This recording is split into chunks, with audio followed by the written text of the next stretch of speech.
पिछली वीडियो देखी है तो हमने वेरिएबल्स और डेटा टाइप्स के बारे में डिटेल में समझा था।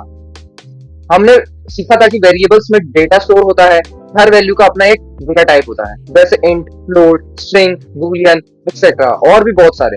अब सवाल ये है, अगर हमारे पास डेटा आ गया तो उस डेटा पर कैलकुलेशन कैसे करेंगे, कंपेयर कैसे करेंगे और हम डिटेल में सीखेंगे ऑपरेटर्स, इंडेक्सिंग और स्लाइसिंग। इनका क्या यूज है, ये टॉपिक्स पाइथन के कोर कॉन्सेप्ट्स हैं और आगे चलकर ऑलमोस्ट हर प्रोग्राम में इनका यूज होगा। तो बिना किसी डिले के लेट्स गेट स्टार्टेड। इंटरेस्टिंग सवाल, अगर मैं लिखूं a equals to 10 and b equals to 20 तो कंप्यूटर के पास दो नंबर्स आ जाएंगे, लेकिन इन दोनों नंबर्स को ऐड कैसे करेंगे, सब्ट्रैक्ट कैसे करेंगे, मल्टीप्लाई कैसे करेंगे, डिवीजन कैसे करेंगे या कंपेयर कैसे करेंगे कि कौन सी वैल्यू बड़ी है और कौन सी वैल्यू छोटी है। तो यही काम ऑपरेटर्स का होता है। What are operators? ऑपरेटर्स वो स्पेशल सिंबल्स होते हैं जो वैल्यूज या वेरिएबल्स पर ऑपरेशन परफॉर्म करते हैं, जैसे मैथ्स में होता है plus, minus, division, multiplication. Programming में भी एग्जैक्टली वही कॉन्सेप्ट यूज होता है, बस यहाँ हम नंबर्स के साथ साथ वेरिएबल्स और एक्सप्रेशन पर भी ऑपरेशन करते हैं। अब ये चीज हम डीएस कोड पे करते हैं। a इक्वल्स टू 10 हमने एक वैल्यू स्टोर करी है, b इक्वल्स टू 20 हमने एक वैल्यू स्टोर करी है।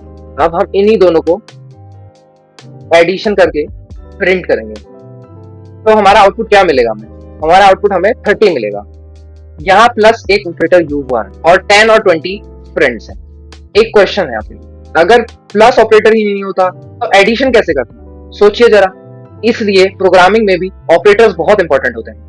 पाइथन में टोटल 7 मेजर टाइप्स के ऑपरेटर्स होते हैं।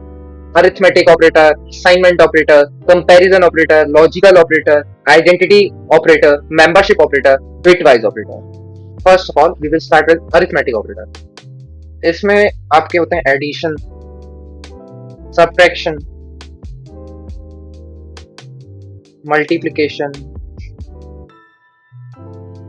डिवीजन।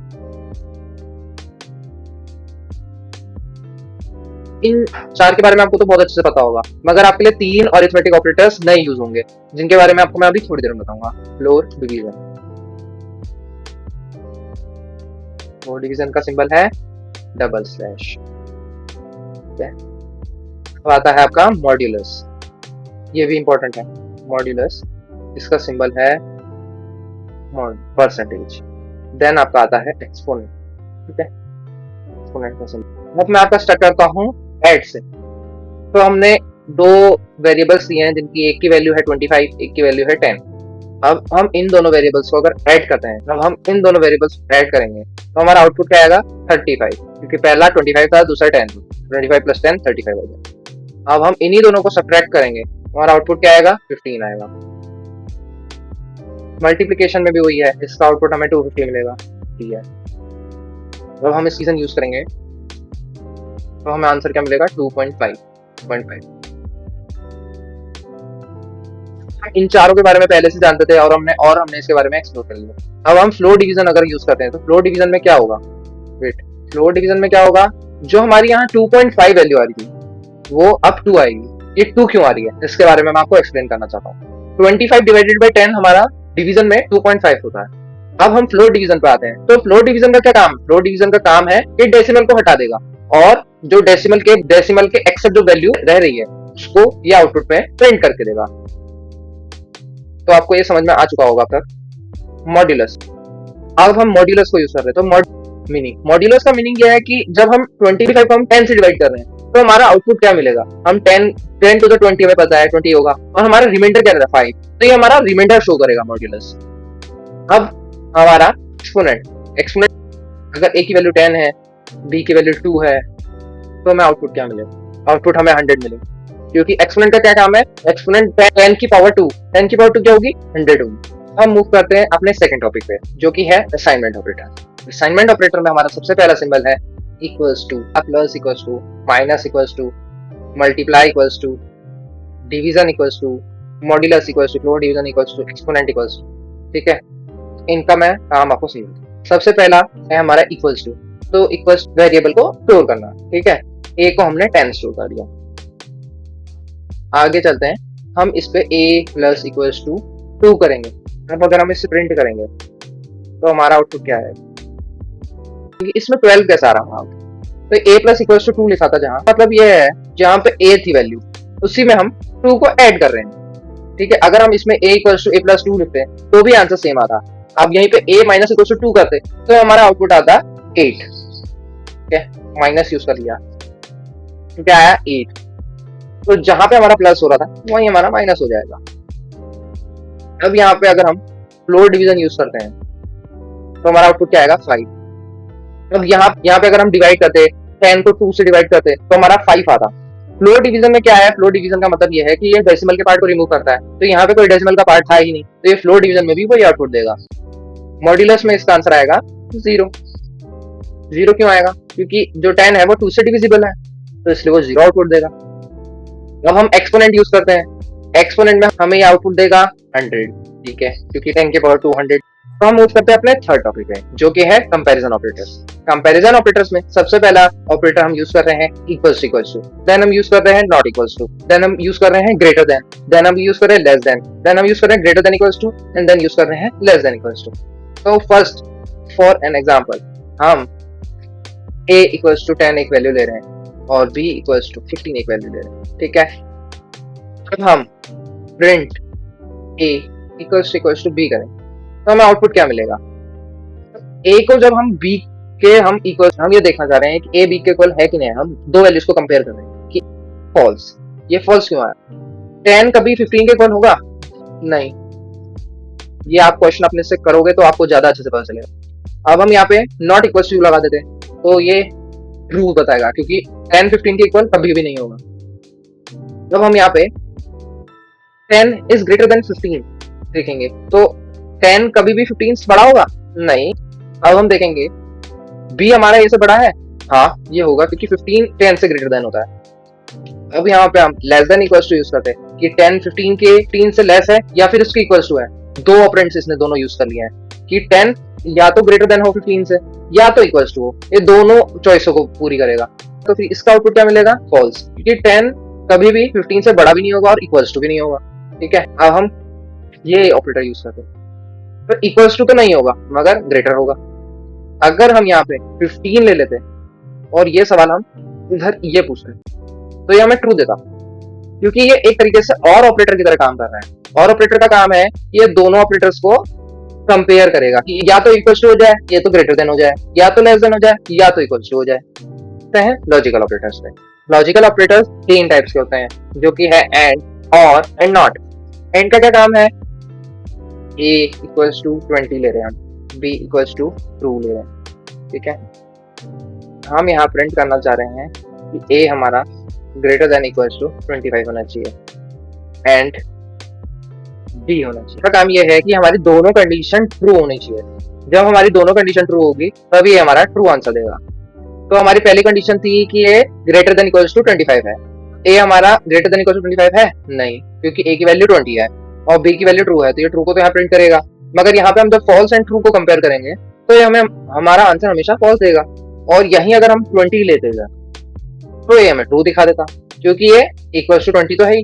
ठीक है, अब हम और पे जाते, मैं इसी एग्जांपल में आपको बता देता हूँ। ठीक है, यहाँ 25 होता और यहाँ पे हम और ले लेते हैं। ठीक है, a is greater than equals to 25 और b, तो यहाँ पे a इक्वल्स टू 20 है तो a greater than equals to 25 है नहीं है, b इक्वल्स टू ट्रू है यहाँ पे। ठीक है, तो ये हमारा कंपेयर करके ट्रू आंसर दे देगा।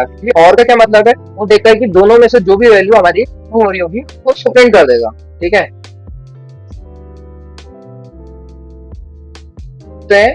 नॉट पे equals to 20, b equals to 10। ठीक है, अगर हम यहाँ पे फॉर एन एग्जांपल नॉट के लिए चलते तो प्रिंट अगर हम नॉट ट्रू करेंगे तो नॉट ट्रू में क्या यूज होता है, जहां पे अगर हमारी वैल्यू ट्रू है जैसे हम यूज करें नॉट ट्रू, तो इसका हमारा आउटपुट हमेशा फॉल्स आएगा। हमारा आउटपुट क्या आएगा, फॉल्स आएगा। फॉल्स क्यों आएगा, फॉल्स इसलिए आएगा कि जब भी हम नॉट यूज कर रहे हैं तो जो हमारी एक्चुअल वैल्यू है वो इसकी अपोजिट वैल्यू शो करेगा हमेशा। इससे रिलेटेड मैं आपसे अब एक ट्रिकी क्वेश्चन पूछना चाहूंगा। ठीक है, अब मैं प्रिंट कर रहा हूँ 5 ग्रेटर देन 2 एंड 10, इसका आउटपुट क्या मिलेगा। इसके आउटपुट को देखने के लिए पहले सबसे पहले हम कंपेयर करेंगे, यहाँ पे चेक करेंगे सबसे पहली वैल्यू क्या है। 5 के 2 से ग्रेटर देन है, यस फर्स्ट वैल्यू हमारी ट्रू है। एंड 10 इज लेस देन 3, नहीं 10 लेस देन 3 कैसे होगा, 10 तो ग्रेटर देन 3 होगा। तो इसका आउटपुट हमेशा फॉल्स प्रोवाइड करेगा हमेशा। तो ये फॉल्स क्यों आया, ये आपके दिमाग में आया क्या? ये फॉल्स इसलिए आया क्योंकि दोनों वैल्यू अगर हमारी ट्रू आ रही होती तो इसका आंसर ट्रू आ जाता। अगर एक भी वैल्यू हमारी फॉल्स हो जाएगी तो वो हमेशा आंसर हमें फॉल्स प्रोवाइड करेगा। तो इससे आपका मैं लॉजिकल ऑपरेटर वाला टॉपिक मैंने आपको अच्छे से एक्सप्लेन कर दिया है। हम मूव करते हैं अपने नेक्स्ट टॉपिक में जो कि है आइडेंटिटी ऑपरेटर। आइडेंटिटी ऑपरेटर में दो तरीके के टाइप्स होते हैं जो कि है इज एंड इज नॉट। ए की वैल्यू अगर हम 10 ले रहे हैं एंड बी की वैल्यू हम 30 ले रहे हैं, हम प्रिंट ए इज बी, तो इसका आउटपुट हमें क्या मिलेगा, फॉल्स, क्योंकि 10 ए आपका बी है क्या, 10 आपका 30 है क्या। अगर यहीं पे हम 10 ले लेते ए इज बी प्रिंट करते तो यह ट्रू हो जाता। तो ये आपका देखा जाए तो एक तरीके से सिमिलरिटी बननी है कि ये इक्वल्स टू ऑपरेटर की तरह काम कर रहा है। आइडेंटिटी ऑपरेटर का क्या काम है, 10 A is B, A is B then 10 is 10, yes true, it is true. अब यहाँ पे हम इज नॉट यूज करते हैं तो हमारा आउटपुट इसी का अपोजिट आ जाता, फॉल्स आ जाता, ठीक है।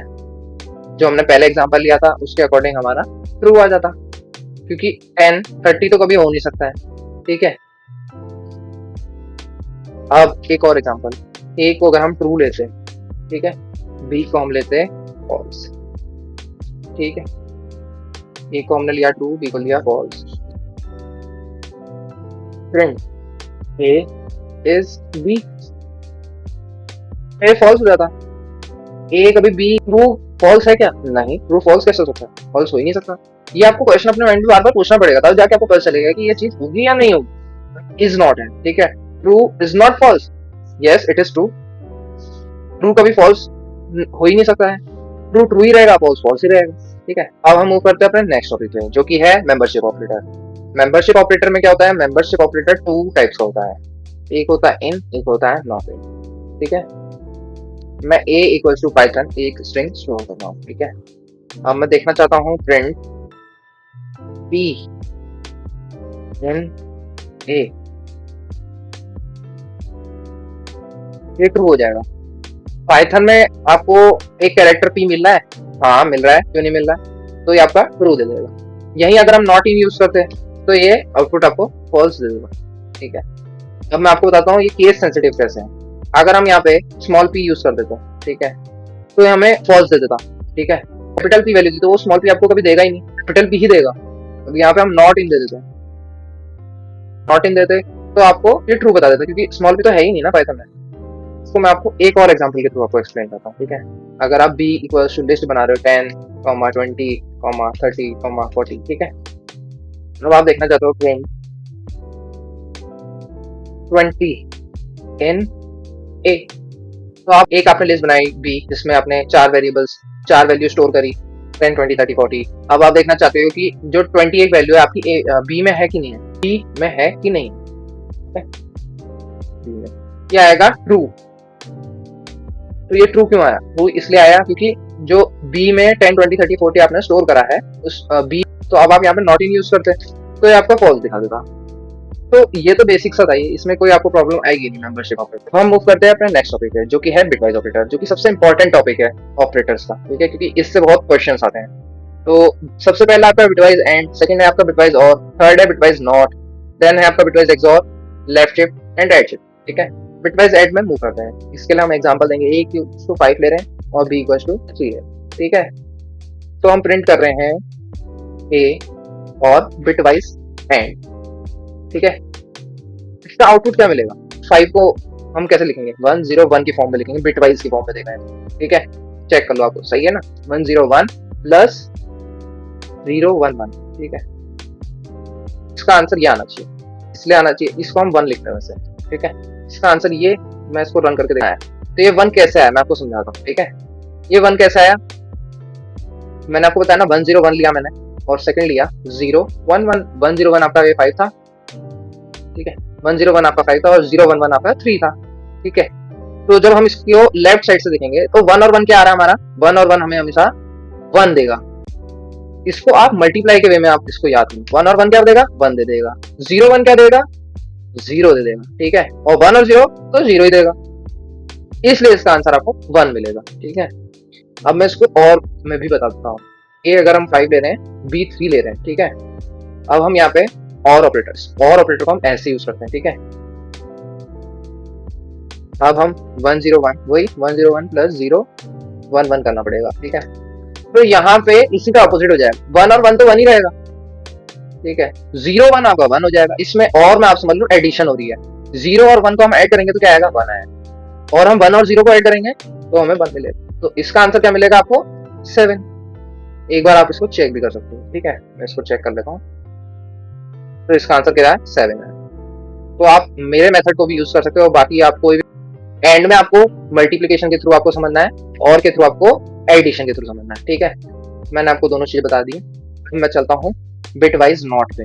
ठीक है, अब a इक्वल टू 5 ले लिया मैंने, प्रिंट कर रहा हूं मैं नॉट a। इसका आंसर क्या आएगा? इसका आंसर आएगा -6। तो इसको हम कैसे सॉल्व करते हैं? इसको हम इससे सॉल्व करते हैं। इसका एक फॉर्मूला और याद कर लो। ठीक है, -a+1, तो ये आएगा -6। अब आप दूसरा कोई भी नंबर ले लो, b इक्वल्स टू 10 ले लो, तो आंसर आएगा -1। तो ये मतलब छोटे मैथ्स के फॉर्मूले की तरह है। आपको मैथ्स के फॉर्मूले की तरह याद करोगे तो आपको। अब हम मूव करते हैं एक्सॉर पे। एक्सॉर का कॉन्सेप्ट अब बहुत अलग है। ठीक है, एक्सॉर का कॉन्सेप्ट आपको बहुत थोड़ा ट्रिकी लगेगा मगर इजी है। ऐसा कुछ equals to 5 and b equals to 3। ठीक है, अब हम यहाँ क्या कर रहे हैं? Print a XOR b। अब इसका हम आउटपुट देखना चाहते हैं, तो हम इसको कैसे करेंगे सॉल्व? ठीक है, इसमें हम देखेंगे a को हम कैसे रिप्रेजेंट करते थे? 101 से, और b को कैसे रिप्रेजेंट करते थे? 011 से। तो इसका आंसर 6 कैसे मिल रहा है हमें, ये मैं आपको बताऊँ। 1 और 1 का आउटपुट आपको क्या मिलेगा? 0, और आपको 1 कैरी मिल जाएगा। जब आप 0 और 1 को देखोगे तो वैसे तो आपको इसका आंसर 0 मिलता था, तो ये मिलेगा 1, और यहाँ पे 1 और 0 का आउटपुट तो वैसे ही 1 मिलेगा। तो इसका आंसर आना चाहिए 6। एक बार इसको चेक कर लो। ठीक है, 6 आएगा इसका आंसर। अब आगे चलते हैं हम लेफ्ट शिफ्ट। ठीक है, लेफ्ट शिफ्ट है a इक्वल्स टू 5, तो मैं इक्वल्स टू 5 ले रहा हूँ, मैं b इक्वल्स टू मैं 1 ले रहा हूँ, प्रिंट कर रहा हूँ a लेफ्ट शिफ्ट b। तो वैसे तो आंसर आना चाहिए 10 कैसे आएगा मैं आपको समझाता हूँ। ठीक है, मैं ले रहा हूँ 5 इंटू 2 की पावर n। इसको आप ऐसे समझो, जब भी कोई वैल्यू b लेफ्ट शिफ्ट वाली वैल्यू आपकी लेफ्ट वाली वैल्यू होगी, वो आपकी लेस ही होगी, तो उसको आपको 2 की पावर n लेना है, और जो आपका a है उससे आपको मल्टीप्लाई कर देना है। 5 इंटू 2 की पावर n ले लोगे। ठीक है, तो इसका आंसर 10 आना चाहिए। 10 आ रहा है, तो आप मेरे मेथड के थ्रू समझ सकते हो। आपकी a की वैल्यू 5 थी, 5। ठीक है, और लेफ्ट शिफ्ट की वैल्यू क्या है? 1 है। तो आप लेफ्ट शिफ्ट जब भी आपका फंक्शन आता है तो लेफ्ट शिफ्ट के अलावा आप 2 की पावर n से मल्टीप्लाई कर लोगे। तो हम एक वैल्यू हमने ली है a equals to 8, b equals to 1, then हम प्रिंट कर रहे हैं a राइट शिफ्ट b। तो लेफ्ट शिफ्ट में हम क्या कर रहे थे? मल्टीप्लाई कर रहे थे। ठीक है, राइट शिफ्ट में क्या करेंगे? हम डिवाइड हो b की पावर n। a की वैल्यू हमारी 8 है, यहाँ 8 है, और यहाँ पे 2 की पावर 1। देखो क्योंकि b की वैल्यू 1, इसका आंसर हमें यहाँ से देख रहे हो तो 4 मिली। देखते हैं क्या मिलता है? 4 मिली। तो राइट शिफ्ट का बेसिक कॉन्सेप्ट है कि आपको डिवाइड करना है 2 की पावर n से। लेफ्ट शिफ्ट में क्या करना है? मल्टीप्लाई करना है 2 की पावर n से। So it is easy to perform. Operator precedence में आप एग्जांपल के थ्रू समझाता हूँ। ठीक है, आप कैसे यूज करोगे? मैं आपको एक नंबर प्रिंट 5 + 5 × 3 / 3, तो इसको आप कैसे करोगे? इसमें आपको प्रायोरिटी बेसिस में आपको देखना पड़ेगा। सबसे पहले आप प्रायोरिटी देते हो मल्टीप्लाई को, फिर आप देते हो डिवाइड को, फिर देते हो प्लस फिर माइनस को। ठीक है, इसको कैसे सॉल्व करोगे आप? तो यहाँ पे आप देख रहे हो कि सबसे पहले आप मल्टीप्लाई को प्रायोरिटी दे रहे हैं, तो मल्टीप्लाई को प्रायोरिटी दे रहे हैं तो उस हिसाब से आपका 5 × 3 क्या आएगा? 15 आ जाएगा। देखो ये 5 × 3 15 आंसर है। ठीक है, फिर आप डिवाइड को प्रायोरिटी दे रहे हो, ये देखो डिवाइड को प्रायोरिटी दे रहे हैं। डिवाइड को प्रायोरिटी दे रहे हो तो 15 / 3 क्या मिलेगा आपको? 5 मिलेगा। ठीक है, अब ये 5 + 5, अब ये 5 + 5 होगा लास्ट एट द लास्ट 10। अब आप इसको प्रिंट करके देखोगे तो इसका आंसर 10.0 मिला। अब ये 10.0 क्यों मिल रहा है? ये डेसिमल में ही क्यों दे रहा आंसर? क्योंकि आप डिवीजन कर रहे हो तो वो डेसिमल में देगा हमेशा आंसर। अगर यहाँ पे हम फ्लोर डिवीजन यूज करते हैं, बाय चांस हम यहाँ फ्लोर डिवीजन यूज करते हैं, तो इसका आंसर 10 आ जाता। ठीक है, ये डिफरेंस है फ्लोर डिवीजन और डिवीजन। यही आपके लिए इंपॉर्टेंट था क्योंकि ये क्वेश्चंस बेसिकली पूछे जाते हैं। तो हम करते हैं इंडेक्सिंग पे। तो सबसे पहला सवाल है व्हाट इज इंडेक्सिंग। इंडेक्सिंग का मतलब क्या है? इंडेक्सिंग का मतलब यह है कि किसी सीक्वेंस, स्ट्रिंग, लिस्ट, टपल के अंदर किसी स्पेसिफिक एलिमेंट को उसकी पोजीशन नंबर से एक्सेस करना। For an example, real life example ये है, सोचो एक ट्रेन में 6 सीट्स हैं, सीट नंबर है 0 1 2 3 एज मूव ऑन टू 6।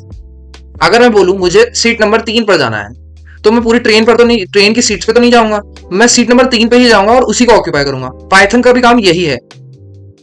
अब मैं आपको VS कोड में बताता हूं इसको आप कैसे एक्सेस कर सकते हो इजीली, ठीक है। अब मैंने यहाँ पे एक एग्जांपल दिया, नेम दिया और स्ट्रिंग दी पाइथन, ठीक है।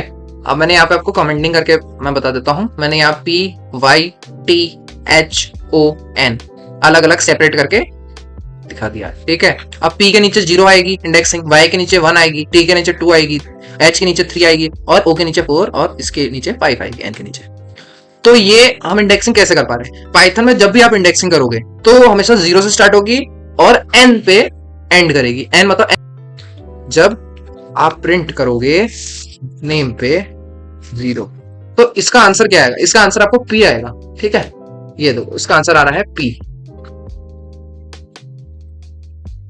जब यहाँ पे आप 2 करोगे प्रिंट, तो इसका आंसर आपको T मिलेगा, ना कि Y। कभी कभी गलती से Y भी कर देते हैं। मेन है बात आपको रिमेंबर होनी चाहिए कि इंडेक्सिंग हमेशा 0 से स्टार्ट होती है, ठीक है। तो इसका आंसर आएगा T। अब मेरे को इसका आंसर बताओ आप खुद सॉल्व करके। Yes, you are correct, answer is O। अब एक क्वेश्चन हमारे दिमाग में आ रहा है कि हम 0 से ही क्यों स्टार्ट कर रहे हैं इंडेक्सिंग को? पाइथन 1 से काउंटिंग क्यों नहीं करता है? आंसर यह है, प्रोग्रामिंग लैंग्वेजेस मेमोरी एड्रेस से काम करती है। मेमोरी का फर्स्ट लोकेशन 0 होता है, इसी वजह से इंडेक्सिंग भी 0 से स्टार्ट होती है। अब और एक इंटरेस्टिंग फीचर, अगर मुझे लास्ट कैरेक्टर चाहिए तो क्या मुझे पहले काउंट करना पड़ेगा? बिल्कुल नहीं, आप -1 इंडेक्सिंग से भी काम कर सकते हो, ठीक है। मैं आपको एक्सप्लेन करता हूँ। जैसे आपने ये पाइथन लिखा था, ठीक है। अब यहाँ पे आपने पाइथन लिखा था, ठीक है, PYTHON। तो ये जहां पे आपका n है, यहाँ पे आप -1 लिख सकते हो, ठीक है। को मैं आपको बताई दे, ठीक है। ये आपका -1 हो जाएगा लास्ट वाला स्ट्रिंग, ठीक है। ये हो जाएगा आपका -2, ये वाला हो जाएगा आपका -3, ये वाला हो जाएगा आपका -4, हो जाएगा -5। तो P की होगा -6, Y का होगा -5, T का होगा -4, H का होगा -3, O का होगा -2 और N का होगा -1। 0 से क्यों नहीं स्टार्ट हुआ है? ये भी एक क्वेश्चन है। तो जब हम इंडेक्सिंग स्टार्ट करते हैं तो वो हमेशा 0 से होती है। जब हम लास्ट से, एंड से अगर हम स्टार्टिंग पे जा रहे हैं, तो जब हम एंड से स्टार्टिंग पे जा रहे हैं तो वो -1 से स्टार्ट होगी, ना कि 0 से। तो आपको रूल्स ऑफ इंडेक्सिंग जानना बहुत जरूरी है।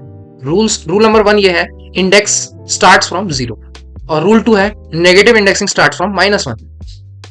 और रूल नंबर 3 ये है, ये वर्क करता है स्ट्रिंग्स पे, लिस्ट पे और टपल पे।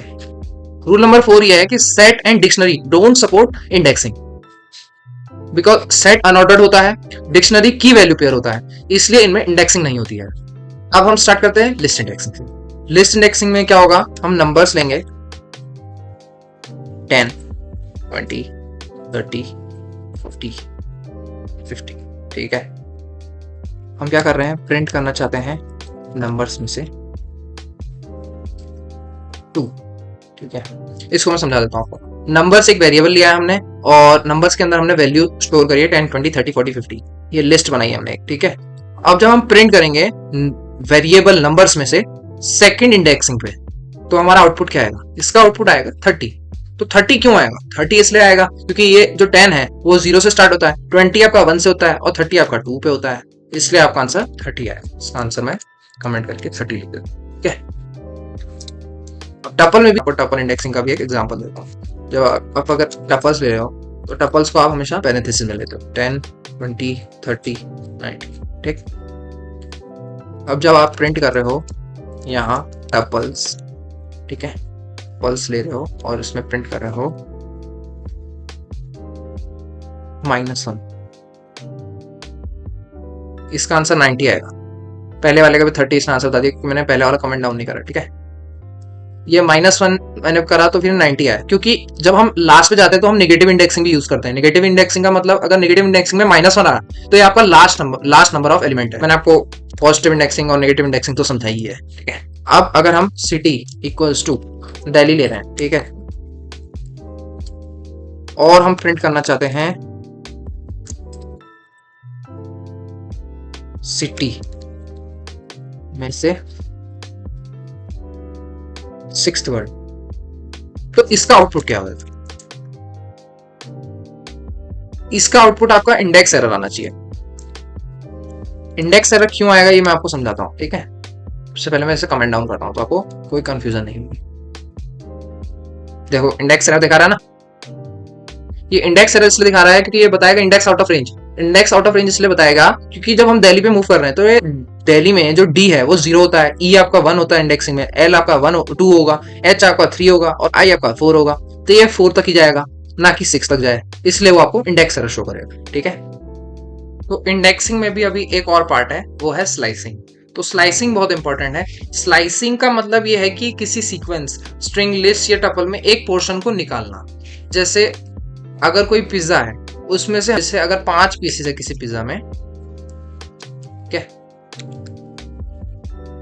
और हमें 3 पीसेस निकालना है, इसे कमेंट डाउन, ठीक है, 5 पीसेस हैं, उसमें से हमें 3 पीसेस निकालना है। तो बच्चे कितने हैं? 2 आउट ऑफ 5 पीसेस बचेंगे। नेम इक्वल्स टू पाइथन आपको गिवन है, ठीक है, कमेंट डाउन। अब हम क्या करना चाह रहे हैं? प्रिंट करना चाह रहे हैं नेम 1 2 4। तो पाइथन में आप कैसे कर सकते हो? p को 0, y को 1, t को 2, h को 3, o को 4 और n को 5। तो इसका आंसर क्या आना चाहिए? इसका आंसर आना चाहिए YTH, इसका आंसर, ठीक है। अब देखते हैं प्रिंट होके क्या आता है। आ रहा है YTHO क्यों नहीं आ रहा? तो स्लाइसिंग में जब हम 1:4 कर रहे हैं, ठीक है, 1:4 हम जब कर रहे हैं तो ठीक है, तो ये लास्ट वाला जो एलिमेंट है उसको प्रिंट नहीं करता, उसको हटा देता है, ठीक है। अब आपसे एक और क्वेश्चन, जब हम प्रिंट नेम करेंगे और अगर हम 1 से इसको स्टार्ट होने के लिए बोल देंगे, ठीक है, इसका आंसर क्या आएगा? ये है इंपॉर्टेंट आंसर। इसका आंसर आएगा YTHON, क्योंकि इधर क्या करेगा, ये 1 को नहीं शो करेगा। इसका आंसर आएगा YTHON, क्या है? Print name. एक और इंपॉर्टेंट क्वेश्चन है इसमें जो बहुत ज्यादा पूछा जाता है, ठीक है, आपसे ये पूछ लिया तो इसका आंसर क्या आएगा? PYTH। PYTH इसलिए बताएगा कि इसमें भी 4 प्रिंट नहीं होगा। ये बोल रहा है कि आप 4 पे एंड करना है, ठीक है, और आप स्टार्ट कर लो, तो ये 0 1 2 3 दे देगा, मगर 4 आपको कभी भी नहीं देगा। तो 0 1 2 3 देगा तो 0 आपका P है और 1 आपका YTHO। बस यही आपका आंसर दिखा देगा। नहीं, O नहीं दिखाएगा, O तो 5th एलिमेंट हो जाएगा ना, 4th एलिमेंट, सॉरी। सो बहुत इजी है स्लाइसिंग, अगर आप समझना चाहो तो। प्रिंट नेम ऑफ, इसमें बहुत ट्रिकी क्वेश्चन भी पूछे जाते हैं, ठीक है। अब क्या करना चाह रहा हूँ मैं, यहाँ -1 कर देता हूँ। अब नेगेटिव इंडेक्सिंग से भी आपको समझा देता हूँ कैसे आप सॉल्व कर सकते हो। -1 तो इजी हो जाएगा, -2 दे देता हूँ, ठीक है। -2 में PYTH आ जाएगा। PYTH क्यों आएगा? ये बोल रहा है -2 पे एंड करना। -2 पे एंड करना मतलब ये O पे एंड होने के लिए बोला है, तो इसका आंसर PYTH आएगा। यस, PYTH ही आएगा आंसर। थैंक यू गाइज ये वीडियो एंड तक देखने के लिए। अगला टॉपिक होगा कंडीशनल स्टेटमेंट्स।